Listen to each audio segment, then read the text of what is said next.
Rinson Jose, warga Norwegia kelahiran India, kini jadi sasaran penyelidikan terbaru terkait ledakan penyeranta atau pager dan walkie-talkie di Lebanon pekan lalu.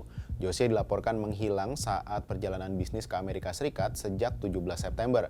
Perusahaan tepatnya bekerja di Norwegia, DN Group, juga mengklaim belum dapat menghubungi Jose sejak ia berangkat ke Boston, AS. Penyelidikan juga dilakukan di Bulgaria, tapi belum ditemukan bukti bahwa pager tersebut diproduksi di sana.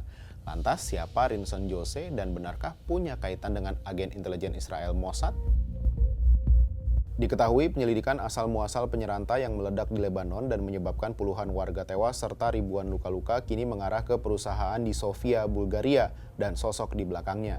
Kripos, divisi khusus yang menangani kasus-kasus kejahatan lintas negara kepolisian Norwegia, Kamis 26 September 2024, mengeluarkan surat permintaan pencarian internasional terhadap Rinson Jose, pendiri Norta Global Limited, yang diduga menjadi pengirim penyeranta tersebut.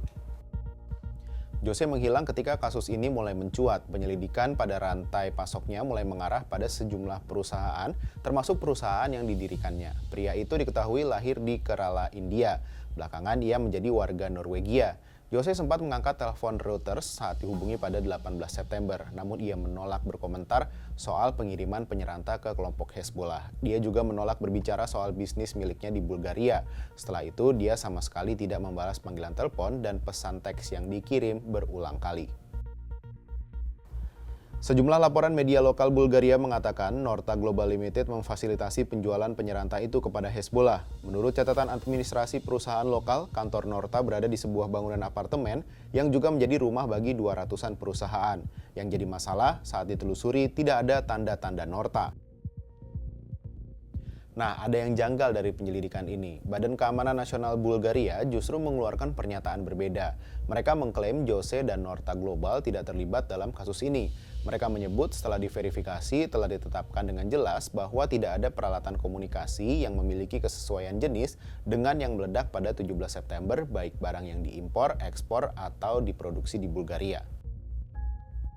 Penyelidikan teror ledakan pager Lebanon terus berkembang, salah satunya menyasar pada jejak-jejak agen intelijen Israel Mossad di sejumlah negara.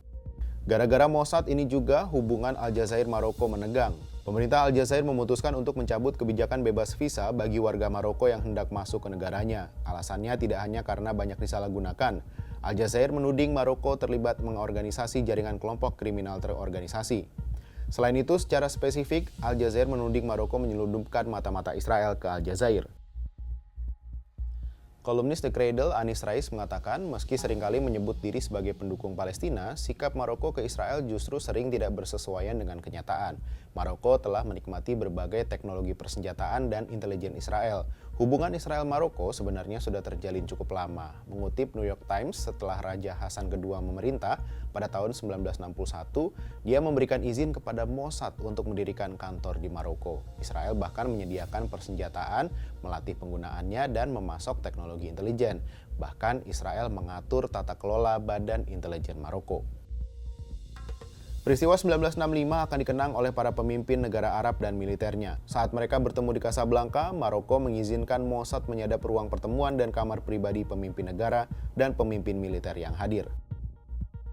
Penyadapan itu memberikan pengetahuan yang sangat besar bagi Mossad dan Israel tentang pola pikir serta kemampuan dan bahkan rencana negara-negara Arab dalam menghadapi Israel.